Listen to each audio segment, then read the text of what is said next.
लेकिन अल्लाह को कुछ और मंजूर था। अचानक फोन आया। फ्लाइट एयरपोर्ट पर लैंडिंग के वक्त क्रैश हो गई। हाजी अब्दुल्लाह शहीद हो गए। इन्ना लिल्लाही व इन्ना इलैहि राजिऊन।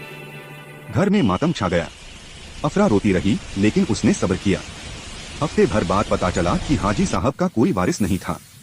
उनकी सारी दौलत, करोड़ों रुपए, बंगले, फैक्ट्रियां सब अफरा के नाम हो गए। अफरा ने सबसे पहले अपनी दोनों बड़ी बहनों की शादी अच्छे घरों में की। फिर जब वो 18 साल की हुई, एक नेक दीनदार लड़के से अपनी मर्जी और पसंद से निकाह किया। अहमद आलीशान बंगले में रहने लगा। उसकी आंखों में आंसू थे, लेकिन खुशी के आंसू।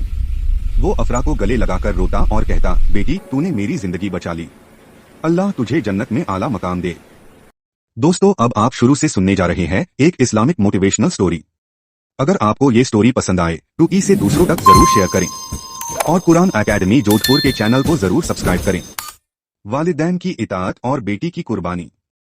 ये कहानी है एक ऐसे बाप की जिसका नाम अहमद था। वो एक छोटे से शहर में रहता था। जवानी के दिनों में उसकी जिंदगी में सिर्फ खुशियां थीं। उसकी बीवी फातिमा इतनी नेक और मोहब्बत करने वाली थी कि लगता था अल्लाह ने उसे जन्नत का एक टुकड़ा बख्शा हो। दोनों साथ मिलकर छोटी छोटी खुशियां जोड़ते थे। अहमद दिन भर मजदूरी करता, शाम को घर लौटता तो फातिमा उसके लिए चाय बनाती, दोनों हंसते बोलते रात गुजारते। वो रोज तहज्जुद की नमाज के बाद अल्लाह का शुक्र अदा करते, या अल्लाह तेरी रहमत से हमें इतना सुकून मिला है। फिर अल्लाह ने उन्हें पहली नेमत दी, एक बेटी। नाम रखा ज़ैनब। ज़ैनब पैदा हुई तो घर में जैसे नूर उतर आया। उसकी आंखें चमकदार, चेहरा गोरा और मुस्कान इतनी प्यारी कि देखने वाले कहते, माशाअल्लाह ये तो हूर जैसी है। कुछ साल बाद दूसरी बेटी आई, आसिया। आसिया भी अपनी बड़ी बहन की तरह खूबसूरत थी, लेकिन उसका दिल बहुत नरम था। वो छोटी छोटी चीजों पर रो देती थी, किसी को तकलीफ में देखकर उसका दिल पसीज जाता। और आखिर में अल्लाह ने सबसे अनमोल तोहफा दिया, अफरा। अफरा तीनों में सबसे खूबसूरत थी। उसकी त्वचा दूध जैसी गोरी, आंखें काली और बड़ी बड़ी, बाल रेशमी और लंबे, और मुस्कान ऐसी कि देखने वाला भूल जाए कि दुनिया में गम भी होते हैं। लेकिन अफरा की असली खूबसूरती उसके दिल में थी। वो बचपन से ही अल्लाह को बहुत याद करती, छोटी उम्र में ही कुरान पढ़ना सीख गई थी और अपने माँ बाप के लिए दुआएं मांगती रहती। अहमद गरीब था, बहुत गरीब, लेकिन उसने कभी बेटियों को ये एहसास नहीं होने दिया। वो कहता, मेरी बेटियां शहजादियां हैं। अहमद ने अपने तीनों बच्चियों का अच्छे स्कूल में दाखिला कराया, किताबें, यूनिफॉर्म, ट्यूशन, सबके लिए वो रात दिन मेहनत करता। कभी कभी रात को छुपकर रोता कि कर्ज बढ़ता जा रहा है, लेकिन सुबह उठते ही मुस्कुराकर बेटियों के पास जाता और कहता, आज अब्बू तुम्हारे लिए नई ड्रेस लाएंगे।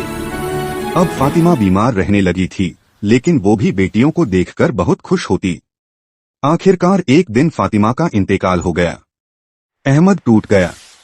अब अकेला ही 3 बेटियों का बोझ उठा रहा था। बेटियां बड़ी होती गईं। ज़ैनब 25 साल की हो गई, आसिया 19 की और अफरा अभी सिर्फ 13 साल की। लेकिन गरीबी ने घर को जकड़ लिया था। कर्ज इतना हो गया कि लोग कर्ज के लिए घर आकर लंगाइयां करने लगे।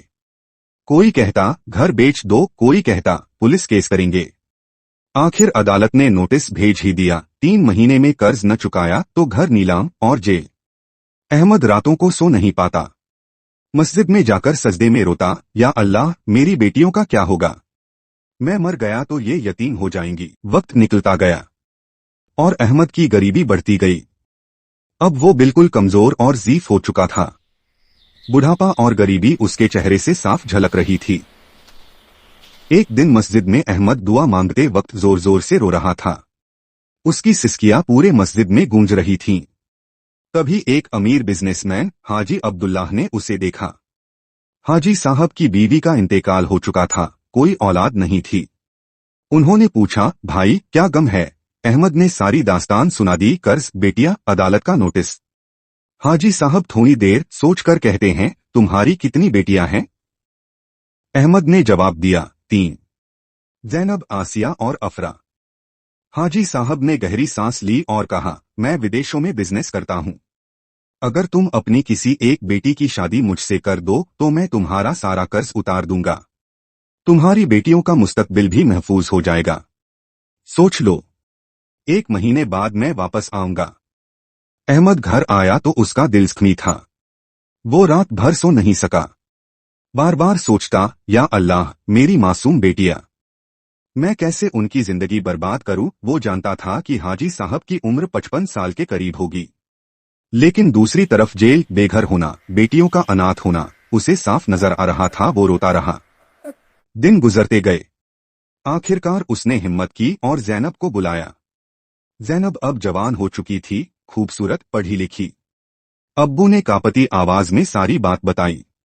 जैनब ने सर झुका लिया, फिर धीरे से कहा, अब्बू, आपने हमारे लिए सब कुछ किया, लेकिन मैं अपनी जवानी उस बूढ़े आदमी को कैसे दे दूं? मेरी जिंदगी तबाह हो जाएगी। आप आसिया से बात करें। ये कहकर वो कमरे से निकल गई। अहमद की आंखों से आंसू की बाढ़ आ गई। वो सोफे पर गिर पड़ा। जिस बेटी के लिए उसने रातों की नींदें हराम की, आज वही उसे मना कर गई।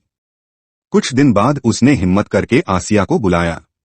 आसिया का दिल नरम था, शायद वो मान जाए, लेकिन आसिया ने भी रोते हुए मना कर दिया। अब्बू, मुझे माफ कर दो, मैं ये कुर्बानी नहीं दे सकती। अहमद की दुनिया उजड़ गई। अब सिर्फ 3 दिन बाकी थे। वो रात भर मस्जिद में बैठा रोता रहा। सजदे में उसका जिस्म कांप रहा था। वो बार बार कहता, या अल्लाह, मेरी बेटियां मेरे साथ नहीं, तू तो मेरे साथ है ना। मेरी मासूम अफरा का क्या होगा? वो अभी सिर्फ 13 साल की है। अगले दिन वो घर लौटा। उसका चेहरा पीला पड़ गया था, आंखें सूजी हुई थीं। वो खुले आसमान के नीचे चारपाई पर लेटा अपनी किस्मत को कोस रहा था, हाथ उठाए दुआ मांग रहा था। तभी अफरा आई। अफरा ने देखा कि अब्बू रो रहे हैं। वो दौड़कर आई, अब्बू, आप रो क्यों रहे हो? क्या हुआ? अहमद ने कांपती आवाज में सारी बात बताई। कर्ज, हाजी साहब का प्रस्ताव, दोनों बड़ी बहनों का इनकार, कल ही घर का नीलाम होना, जेल जाना। अफरा चुपचाप सुनती रही। उसकी छोटी छोटी आंखों में आंसू थे। उसने धीरे से कहा, अब्बू, आप इतना रोते क्यों हो? बेटी, कल हम बेघर हो जाएंगे, तुम्हारा क्या होगा? अफरा ने अब्बू का हाथ पकड़ा और कहा, अब्बू, जब हम छोटी थीं, आपने हमारे लिए क्या क्या नहीं किया। रात को भूखे सोए, लेकिन हमें अच्छा खाना खिलाया। जब हम बीमार होते, आप हमें अच्छे डॉक्टर को दिखाते। आपने हमारी हर खुशी पूरी की। अब हमारी बारी है ना। अहमद कुछ समझा नहीं। अफरा ने मुस्कुराते हुए कहा, अब्बू, आपको तो सिर्फ एक बेटी चाहिए, न उससे शादी के लिए। दोनों बहनें मना कर रही हैं, तो मैं हूं ना, मैं कब काम आऊंगी, मैं कर लूंगी शादी उससे। बहनों ने मना कर दिया तो क्या हुआ? आपकी छोटी बेटी मौजूद है ना। अहमद की सांस रुक गई। वो चौंक कर बोला, अफरा, तू पागल हो गई है। तेरी उम्र सिर्फ 13 साल है। तू अभी बच्ची है। अब्बू, अल्लाह बहुत बड़ा है। अगर अल्लाह ने मुझे ये मौका दिया है कि मैं अपने अब्बू की इज्जत बचा सकूं, उनका घर बचा सकूं, तो मैं पीछे नहीं हटूंगी। आप फिक्र न करें, बस मेरे लिए दुआ कीजिए कि अल्लाह मुझे हिम्मत दे, इस्तिकामत दे। ये सुनकर अहमद फूट फूट कर रो पड़ा। उसने अफरा को सीने से लगा लिया। उसकी छोटी सी बेटी उसके सीने पर सर रखकर रो रही थी, लेकिन उसकी आंखों में सुकून था। वो जानती थी कि वो अपने अब्बू की दाव पर लगी इज्जत को बचा रही है।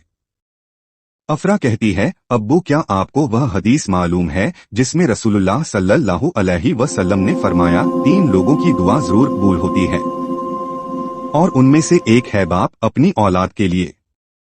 हदीस इब्ने माजा, हदीस नंबर 3862। और एक दूसरी हदीस है, जो शख्स 3 बेटियों की परवरिश करे, उन्हें अच्छी तरबियत दे, उनकी शादी करे और उन पर एहसान करे, तो उसके लिए जन्नत है। हदीस अबू दाऊद, हदीस नंबर 5147। अगले दिन अहमद कोर्ट गया। उसने जज साहब से 3 दिन की मोहलत मांगी। जज ने उसकी आंखों में आंसू देखे और मोहलत दे दी। फिर वो हाजी अब्दुल्लाह से मिला। हाजी साहब बहुत खुश हुए। बोले, कल निकाह कर लें, मैं परसों विदेश जा रहा हूं। रुखसती महीने बाद होगी। अगले दिन घर में निकाह हुआ। अफरा लाल जोड़े में थी। वो इतनी खूबसूरत लग रही थी कि रिश्तेदार भी हैरान थे, लेकिन कोई नहीं जानता था कि ये निकाह कितनी बड़ी कुर्बानी का नतीजा है। निकाह के बाद हाजी साहब ने 5 लाख मेहर और बंगले की चाबी सौंप दी और सीधे एयरपोर्ट चले गए। घर का सारा कर्ज उतर गया। अहमद की आंखों में सुकून लौट आया। अफरा अब्बू का चेहरा देखकर खुश होती। वो दिल ही दिल में दुआ करती, या अल्लाह तेरा शुक्र है, तूने मुझे अपने अब्बू की खुशी का जरिया बनाया। महीना गुजर गया। हाजी साहब की फ्लाइट आने वाली थी। अफरा तैयार हो रही थी, लेकिन अल्लाह को कुछ और मंजूर था। अचानक फोन आया। फ्लाइट एयरपोर्ट पर लैंडिंग के वक्त क्रैश हो गई। हाजी अब्दुल्लाह शहीद हो गए। इन्ना लिल्लाही व इन्ना इलैही राजिऊन। घर में मातम छा गया। अफरा रोती रही, लेकिन उसने सब्र किया। हफ्ते भर बाद पता चला कि हाजी साहब का कोई वारिस नहीं था। उनकी सारी दौलत, करोड़ों रुपए, बंगले, फैक्ट्रियां सब अफरा के नाम हो गए। अफरा ने सबसे पहले अपनी दोनों बड़ी बहनों की शादी अच्छे घरों में की। फिर जब वो 18 साल की हुई, एक नेक दीनदार लड़के से अपनी मर्जी और पसंद से निकाह किया। अहमद आलीशान बंगले में रहने लगा। उसकी आंखों में आंसू थे, लेकिन खुशी के आंसू। वो अफरा को गले लगाकर रोता और कहता, बेटी तूने मेरी जिंदगी बचा ली, अल्लाह तुझे जन्नत में आला मकाम दे। दोस्तों, ये कहानी हमें सिखाती है कि वालिदैन की इताअत में दुनिया और आखिरत की कामयाबी है। अफरा जैसी बेटी हर बाप को नसीब हो। या अल्लाह हम सबको वालिदैन की इताअत करने की तौफीक अता फरमा। आमीन। कहानी के अगले पार्ट के लिए कुरान एकेडमी जोधपुर के ऑफिशियली चैनल को जरूर सब्सक्राइब करें।